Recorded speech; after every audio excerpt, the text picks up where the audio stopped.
Hello everyone, I'm James, a health consultant, and I'm so glad to meet you in this special video today. Imagine this moment.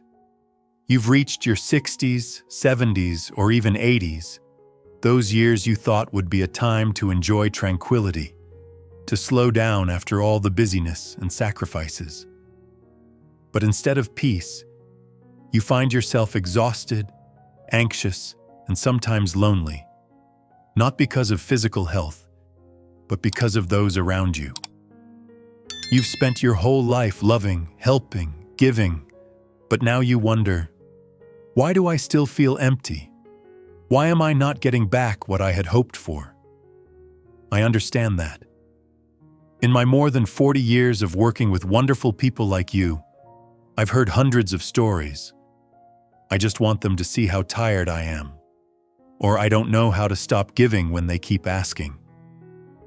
The truth is, as we grow older, our time, energy, and peace become our most precious assets. But not everyone deserves to receive them. There are people, no matter how close they are, who quietly take these things away, leaving you feeling drained without even realizing it. Today, I'm going to talk about the 5 types of people you should stop being kind to in your later years. Not because you're being cruel, but to protect your mental health, happiness, and the precious years you have left. These aren't strangers. They could be family, old friends, neighbors, people you once thought you had to sacrifice for.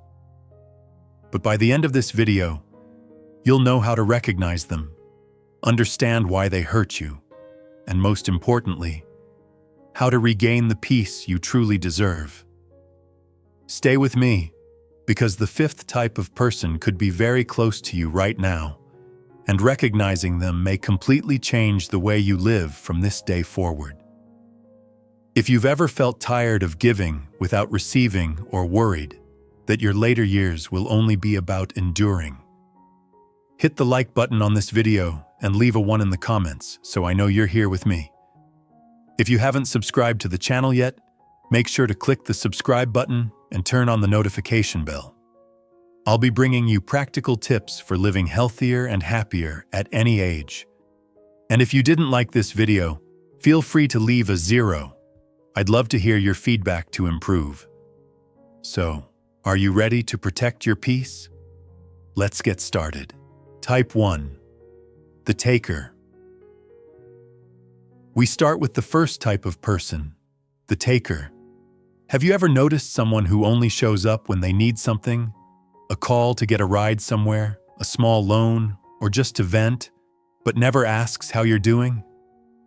I once met Gloria, 71 years old, during a consultation. She was the backbone of her family. Need someone to watch the grandkids? Call Gloria. Need someone to take care of the pets while you go on vacation? Gloria was always ready. But when her birthday came around, not a single call. When she was sick in the hospital for a week, no one brought even a bowl of soup. She told me, "I thought if I kept giving, they would appreciate me." But the harsh truth is, with the taker, you're not a person. You're a tool. They don't see your heart. They don't care how tired you are. Science shows that when you continuously give without receiving, your body produces cortisol, the stress hormone, which increases the risk of chronic fatigue and even depression, especially in old age when your energy isn't as abundant. I asked Gloria, if they don't show up when you need them, do they really deserve your time? She was silent, then nodded. From that moment, she learned to say no. No explanations, no apologies. And the miracle was, she found joy again by giving her energy to those who truly cared. Do you have someone like this in your life? Try saying no once, not out of selfishness, but to love yourself. That's the first step in protecting your mental health. Type 2. The chronic critic. The second type is the chronic critic. They don't yell, they don't shout, but every word they say feels like a small jab at your self-esteem. I remember Mr. Raymond, 82, an old patient of mine. He often brought fresh bread to visit his cousin every Sunday. A warm, simple gesture. But every time his cousin would find something to criticize. "Your hair looks strange," or "Why did you sell that old chair? I just don't get it." At first, Raymond laughed it off, thinking it was harmless. But over the years, he started to feel smaller. He said, "I don't enjoy going there anymore. I'm afraid of being judged." Science calls this gradual erosion of confidence. Constant criticism lowers dopamine, the happiness hormone, causing you to doubt yourself and even shy away from trying new things. For older adults, this is doubly dangerous, as it steals the mental freedom you've spent your whole life building. I advised Raymond, "You don't have to be perfect for anyone. If they don't see your worth, keep it for yourself." He reduced his visits and started spending more time gardening, something he loved. He said, "I feel like I'm alive again." Do you have someone who always makes you feel wrong? Step back. You deserve to feel safe in who you are. Type 3, the guilt manipulator. The third type is the guilt manipulator. They don't raise their voice, but they know how to make you feel like the bad guy simply for setting boundaries. Margaret, 79, once told me about her granddaughter who only called when she needed help. When Margaret declined because she was tired, her granddaughter replied, "I thought family was supposed to rely on each other." No shouting, no arguing, just one sentence that made Margaret feel guilty all night. This is the tactic of the manipulator. They use your loyalty and emotions to turn no into guilt. Science shows that chronic guilt activates the amygdala, the part of the brain that controls fear, causing prolonged stress, which affects your heart and sleep, especially in older age. Margaret didn't refuse out of malice. She simply wanted to rest. But the manipulator didn't care about that. I told her, "You don't owe anyone your peace." She began to respond briefly, without explanations. Her granddaughter called less, but Margaret said, "I feel lighter than ever." Do you have someone who makes you apologize for protecting yourself? Try stepping back. That's how you keep your heart light. Type 4, the silent competitor.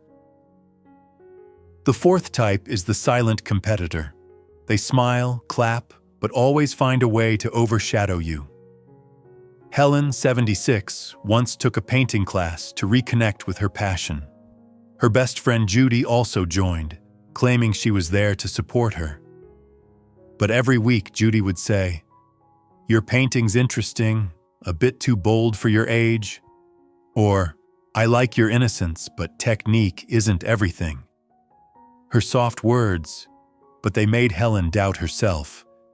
This is the tactic of the competitor. They don't openly confront you, but use comparisons to make you feel smaller. Science calls this social stress. It lowers serotonin, the confidence hormone, making you shy away from sharing your joy.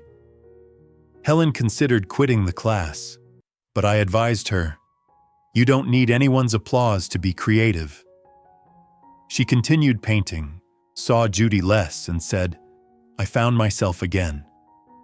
Do you have someone who always makes you feel like you're not enough? Choose people who lift you up. You deserve to shine.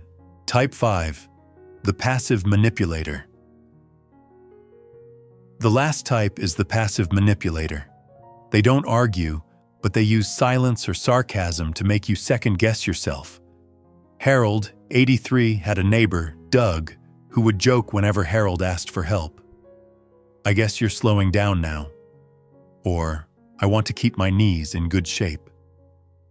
Not a direct refusal, but enough to make Harold feel disrespected. This is how the passive manipulator works. They avoid responsibility. leaving you wondering if you're too sensitive. Science shows that the stress from this behavior raises blood pressure and affects sleep. Dangerous in old age. Harold used to stay quiet, but I told him, "You don't need to teach them how to respect you. You just need to protect your health." He interacted with Doug less and said, "I feel more at peace." Do you have someone who makes you walk on eggshells? Step back. Your peace is not something to negotiate. We've just gone through the 5 types of people, right? From the taker to the passive manipulator, they're not worth sacrificing your mental health for. I believe that old age isn't about enduring, but about healing, about living authentically. Try a small change. Say no to someone today. Choose people who lift you up instead of bringing you down. What have you learned today? Who made you realize something new? Leave a comment with the number 3 and share your thoughts. Hit like, subscribe if you found this helpful. Thank you for joining me. Let's start tomorrow with the peace you truly deserve. See you next time.